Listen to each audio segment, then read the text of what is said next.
Assalamualaikum warahmatullahi wabarakatuh. Innal hamdalillah nasta'inuhu wa nastaghfiruh wa na'udzu bihi min shururi anfusina wa min sayyiati a'malina. May yahdihillahu fala mudilla lahu wa may yudlil fala hadiya lahu. Asyhadu an la ilaha illallah wahdahu la syarika lahu wa asyhadu anna Muhammadan 'abduhu wa rasuluhul karim. Allahumma shalli wa sallim على نبينا وسيدنا المصطفى محمد وعلى آله وأصحابه أجمعين أما بعد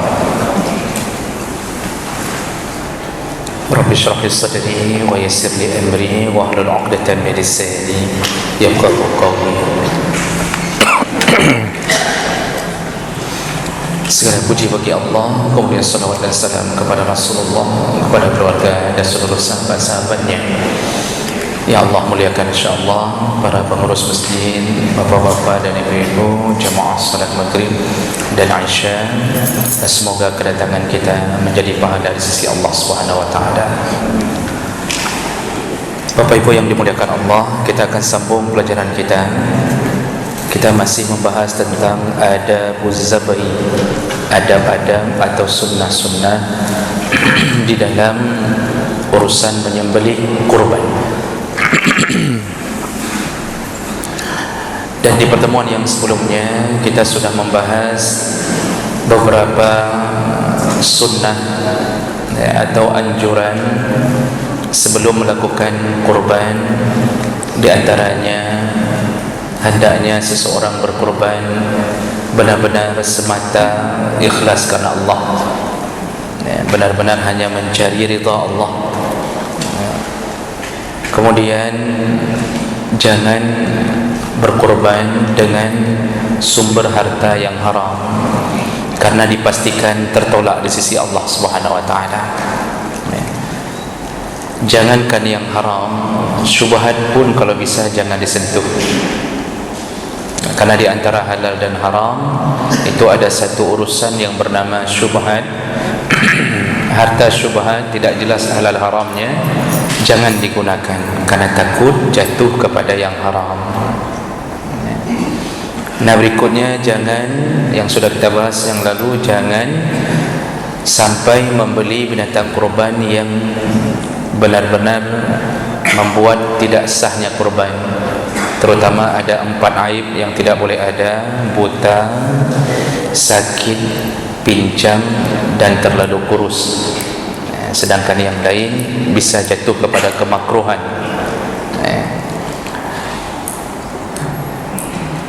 Dan kemudian bagi pemilik kurban hendaknya bertahan tidak mengganggu kuku dan bulu-bulu mulai dari 1 Zulhijjah, tepatnya hari Rabu, malam Rabu yang lalu.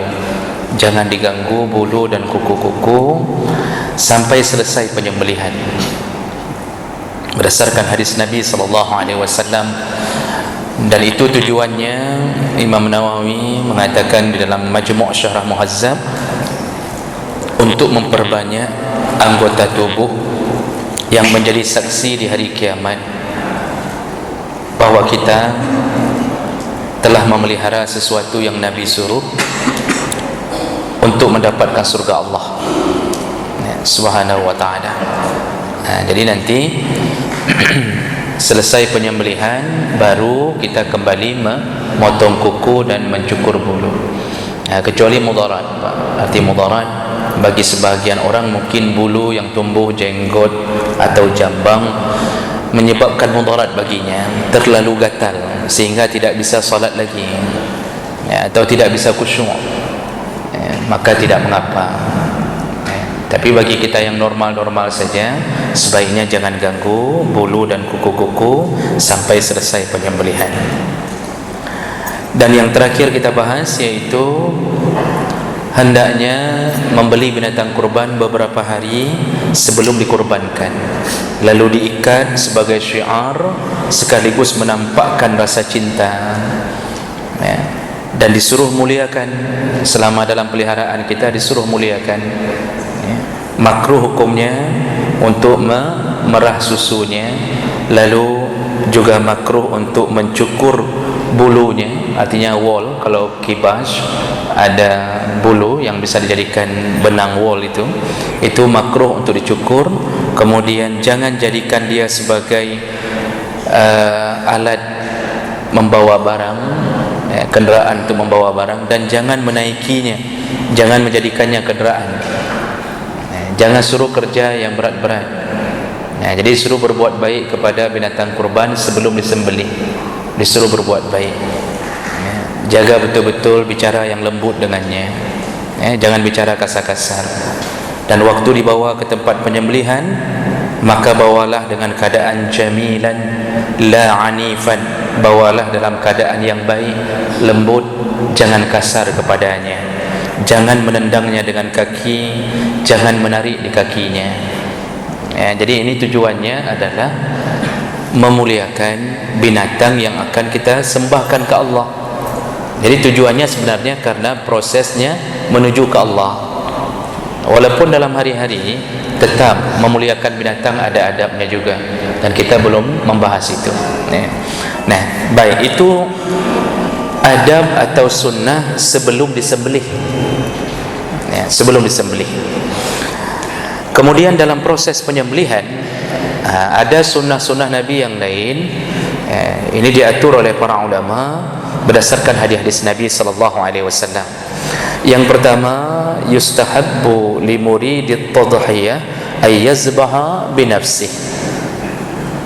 Disunnahkan, paling baik, hendaknya pemilik kurban menyembelih dengan tangannya sendiri. Hendaknya pemilik kurban paling bagus menyembelih dengan tangannya sendiri. In qadara alaih, kalau dia benar-benar mampu melakukannya. Li'annahu qurbah, karena menyembelih dengan tangan sendiri termasuklah bahagian ibadah untuk mendekatkan diri kepada Allah. Famubasharatuhu binafsihi afdalu min tawliyatihi ghairuh. Langsung menyembelih dengan tangan sendiri lebih afdal daripada mewakilkannya kepada orang lain. Bidalilin anna Nabi sallallahu alaihi wasallam, dengan dalil Rasulullah sallallahu alaihi wasallam saqa mi'ata budnah hadiyatan lil haram. Rasulullah pernah berkurban tahun terakhir sebelum beliau meninggal itu 100 ekor unta. Fanahara minha nifan wa sittina biyadihi syarifah. Lebih 60 ekor unta beliau sembelih dengan tangannya sendiri. Ada yang mengatakan riwayat 63 ekor, disesuaikan dengan umur Rasulullah. Dan karena sudah kelelahan, barulah beliau summa a'ta al-mudya sayyidana Ali radhiyallahu anhu fanahara al-baqi. Karena sudah tidak sanggup lagi kelelahan, barulah Rasulullah menyuruh Ali bin Abi Talib untuk menyelesaikan yang tersisa dan menyembelih yang tersisa. Jadi Rasulullah itu selalu menyembelih dengan tangannya sendiri. Dalam hadis-hadis yang lain, waktu Rasulullah menyembelih dengan 2 ekor kibas amlahain, 2 ekor kibas yang berwarna putih, beliau juga menyembelih dengan tangannya sendiri. Di situ beliau berdoa untuk kibas pertama, Allahumma hadza anni, Allahumma anni wa an ahli. Ya Allah, ini dariku dan dari keluargaku. Ini juga menjadi dalil bahawa satu kurban kalau diqasadkan, diniatkan untuk keluarga, satu keluarga dapat semuanya. Kemudian kibas yang kedua baru beliau berdoa, ini ya Allah, ini min an ummati man lam yudahi, dari umatku yang tidak berkurban atau tidak mampu berkurban. Jadi beliau juga sudah meniatkan kepada umatnya. Tetapi ini pahala khusus pada Nabi. Kalau masalah umat, kita tidak perlu berdoa, ya Allah, nyo untuk umat lu, 4 umat katanya. Katanya hana umat. Kita ngurus diri sendiri saja tidak bisa. Jadi itu doa yang kedua khusus pada Nabi sallallahu alaihi wasallam. Jadi paling bagus menyembelih dengan tangan sendiri, Pak. Nah, sekarang masalahnya kalau sudah memberikannya kepada panitia, otomatis kita tidak bisa menyembelih dengan tangan sendiri. Berarti kita kehilangan sunnah ini padahal kita mampu. Nah, solusinya dibolehkan juga. Jadi tidak ada kewajiban memberikan kurban kepada panitia, tidak ada kewajiban. Setiap orang boleh menyembelih di rumahnya masing-masing. Dulu di masa Rasulullah pun menyembelih masing-masing. Nah, kemudian kenapa dibagi ke panitia hari ini? Karena melihat maslahat bahwa dengan dikumpulkan ke satu tempat, waktu distribusi lebih merata. Jadi kalau semua orang menyembelih dengan tangan sendiri, distribusinya menumpuk bak urung sat-sat. Jadi kasih ke miskin ini, orang nyembelih sana, ke miskin itu lagi, bertumpuknya ke dia, padahal banyak orang miskin di sudut-sudut kampung yang tidak dapat. Nah, makanya itu sekedar untuk distribusi yang lebih merata. Tapi tidak ada larangan untuk menyembelih masing-masing. Jadi solusinya sembelih sendiri di belakang rumah sendiri boleh. Kemudian dagingnya yang hak untuk fakir miskin silakan beri kepada dia, itu juga dibolehkan kalau ingin mendapatkan pahala menyembelih dengan tangan sendiri. Atau solusi kedua, lakai bak panitia lungkoh gerau, minta sama panitia saya sembelih sendiri. Nah, bagaimana kalau satu lembu 7 orang? Apakah setiap orang menyembelih sikit-sikit hampir 7 orang? Ya mati demo hana mauban begitu, Pak. Cukup tersiksa lembu dengan 7 orang ini. Jadi tidak begitu. Kalau berkumpulnya 7 orang, salah satu dari mereka menyembelih, itu sudah dianggap mewakili yang lain. Tapi kalau mampu, kalau tidak mampu, maka wakilahkanlah kepada orang lain yang mampu. Karena begini Bapak Ibu maka Allah, urusan nyembelih ini harus punya pengalaman. Kita potong kuku saja harus punya pengalaman. Nggak ada pengalaman potong kuku, itu daging-daging ambis. Karena berefek kepada proses untuk menyembelih. Dalam kitab-kitab disebutkan, contoh dalam kitab Imam Nawawi Majmu' Syarah Muhazzab tadi, itu kalau sempat menyembelih tidak putus halqum dan 2 mari, saluran nafas dan saluran empat makan. Karena dalam mazhab Syafi'i 2 ini yang dianggap rukun. Dalam mazhab Hanafi 3 ditambah dengan wadajain di samping mari. Dalam mazhab Hanafi 2 sudah dianggap selesai, tercukupi kaitan rukunnya. Tapi kalau sempat tiba-tiba tidak selesai, sudah dipotong tidak selesai, kemudian pisau terjatuh atau diambil orang atau berhenti dan binatangnya belum mati, maksudnya tidak sekali potong. Kalau binatangnya kita lihat masih dalam keadaan mempunyai hayatun mustaqirrah, dalam kitab begitu disebutkan, masih ada pergerakan kehidupan. Jadi kita lihat sudah kita sembelih, enggak ada tanda-tanda mati, tapi kali 3 ini sudah sekali, Pak. Tapi enggak ada tanda mati, dia masih berdiri, pergi sana, pergi sini, dan ada beberapa kejadian seperti itu, Pak. Itu binatang itu baru boleh disembelih 2 kali. Masih dianggap sah. Masih ada pergerakan kehidupan, berarti dianggap memang belum mati, baru boleh kembali meletakkan pisau sembelih 2 kali. Tetapi kalau tiba-tiba kita belum, waktu kita sembelih pertama belum putus, jadi karena pisau tumpul, tidak habis halqum, tidak kena, artinya tidak kena semuanya, kita cabut pisaunya, tapi kemudian dia mati sendiri padahal belum selesai, maka itu bangkai. Itu bangkai, tidak bisa dimakan. Kalau tiba-tiba matinya bukan karena sembelih, tapi karena mati kesakitan, tidak ada lagi pergerakan kehidupan, mati kero aja, Pak, padahal belum selesai nih. Ini 2 mari ini belum kena, tapi mati karena sakit, sudah terpotong setengah, maka itu dianggap bangkai. Makanya harus pintar menyembelih. Jadi kalau nggak bisa jangan paksa, berikan wakilah kepada orang lain. Nah, kemudian syaratnya membayar orang itu dengan harga, dengan ongkos khusus, tidak boleh dibayar dengan hasil sembelihan, tidak boleh dibayar dengan daging yang disembelih, juga tidak boleh dibayar dengan kulit. Misal ongkos untuk nyembelih 200.000, lalu kita kasih kulit untuk penjagal, kita katakan ini 200.000 nyompat, ini kulit ambil, potong 50.000 dengan kulit ini. kita bayar 150,000, 50,000 diganti dengan kulit, maka ini termasuk salah satu pelanggaran dalam kurban, dan ini bisa menyebabkan dosa. Cuma kalau kulit itu diberikan sebagai hadiah, tidak mengapa. Jadi ongkos kita kasih 4,200 ongkos, ini ada kulit, bawa pulanglah, itu tidak mengapa, dianggap sebagai hadiah.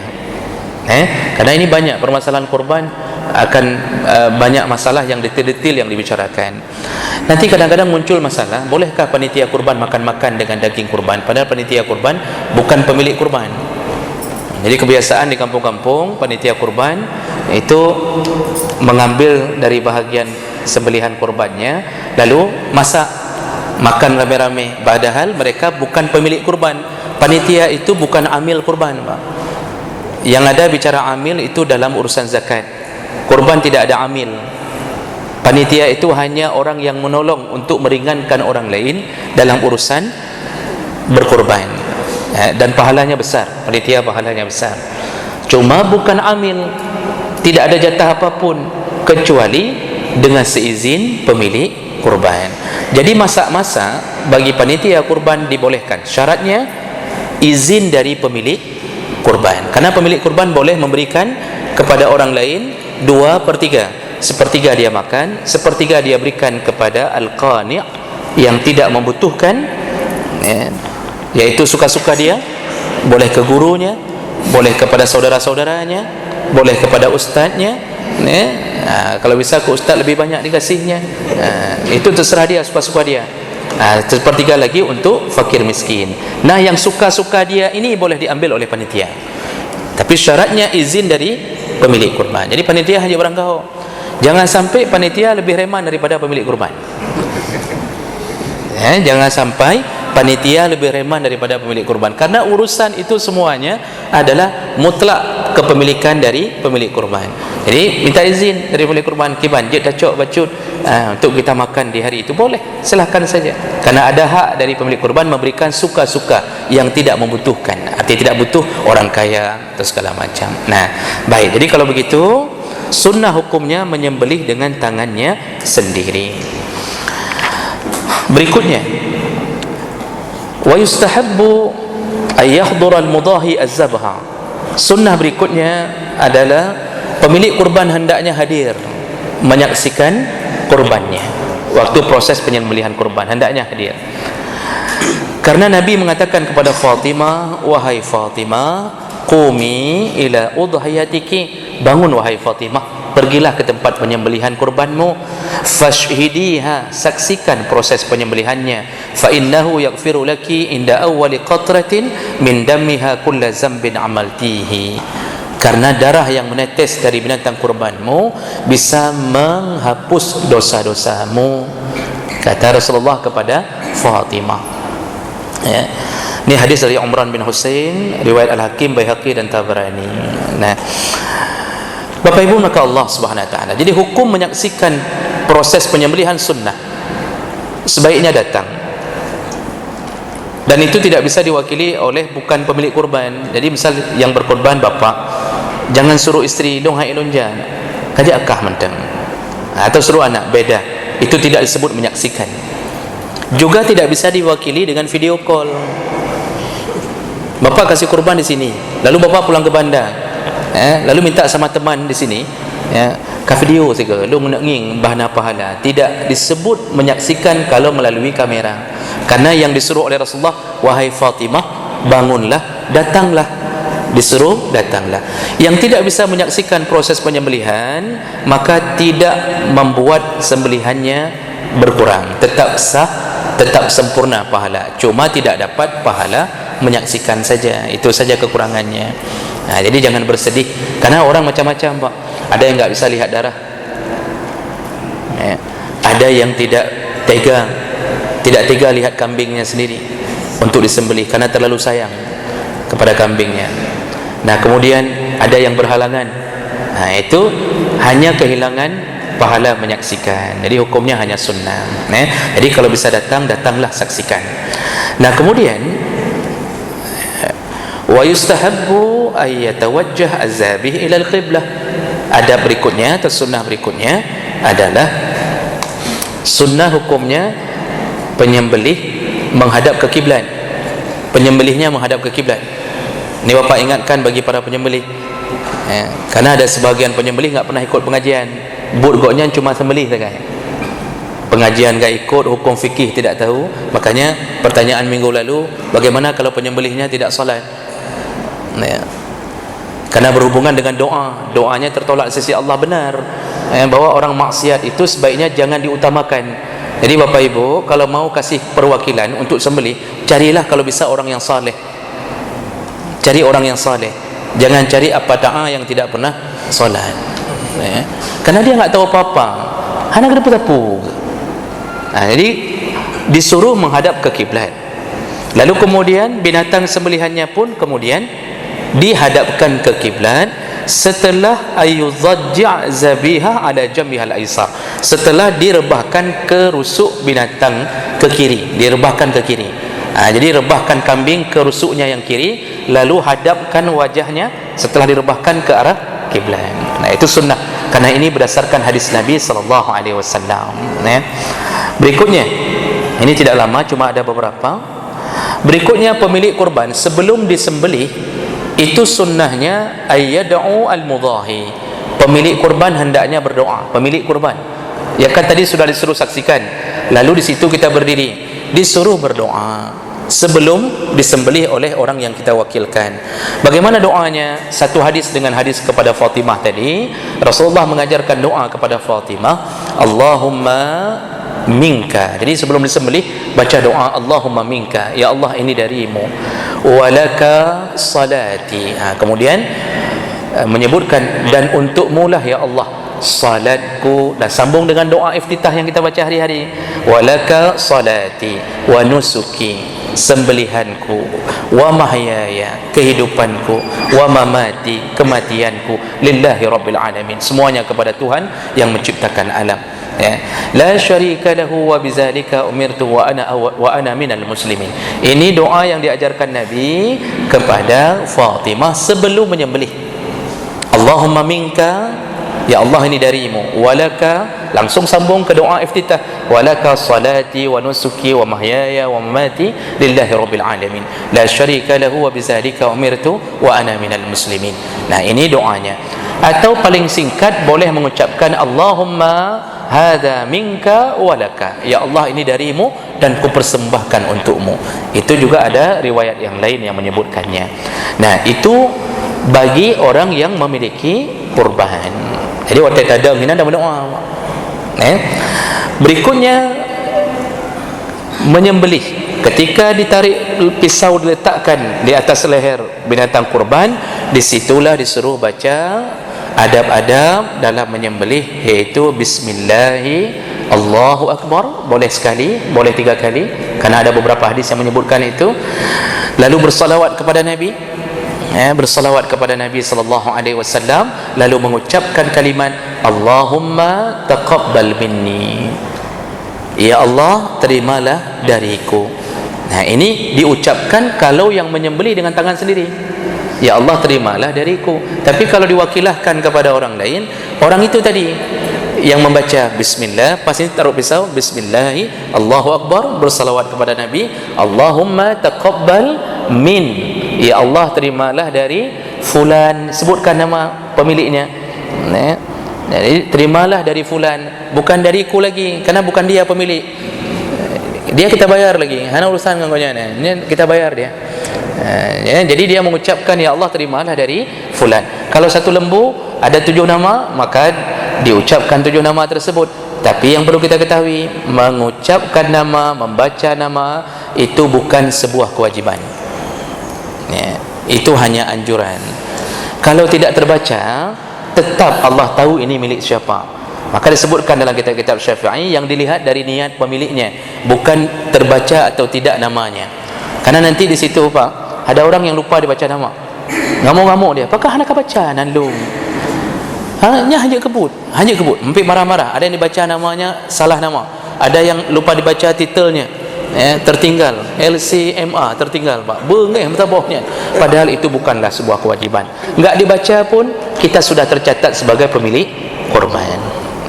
Nah, cuma saya belum dapat keterangan, wallahu alam, saya lihat ada orang macam-macam melakukan amal-amal, ada yang mengambil nama-nama yang sudah ditulis di kertas lalu dimasukkan ke dalam darah, kubangan darah dari binatang kurbannya. Ada yang mengambil darah lalu disampuh baki. Wallahu alam, saya belum mendapatkannya. Tapi kalau yang bisa mendapatkannya silakan beritahu, dan itu menjadi tambahan ilmu bagi kami. Jadi yang paling mulia di saat itu adalah pemilik kurban. Baik. Berikutnya dua lagi, singkat padat. Berikutnya wal mustahabbu ba'da zabhi al-intidhar qadra ma yabrad az-zabih. Ketika sudah disembelih, tertinggal satu, Pak. Tertinggal satu dalam urusan setelah menyembelih. Jangan nampakkan proses penyembelihan kepada teman kambing tersebut. Jangan nampakkan proses penyembelihan kepada binatang yang lain yang belum disembelih. Jadi tutup atau buat kerumunan yang dia tidak bisa melihat proses penyembelihan temannya yang lain. Jangan diambil satu-satu lalu temannya berdiri di samping, kita lewatkan satu-satu. Bagaimana perasaan kambing, Pak? Cukup sakit. Di situ bisa menciut darahnya sehingga menyebabkan kerut atau stres dia stres. Jadi jangan pikir binatang itu tidak ada perasaan, punya, bahkan lebih berperasaan binatang kadang-kadang daripada kita.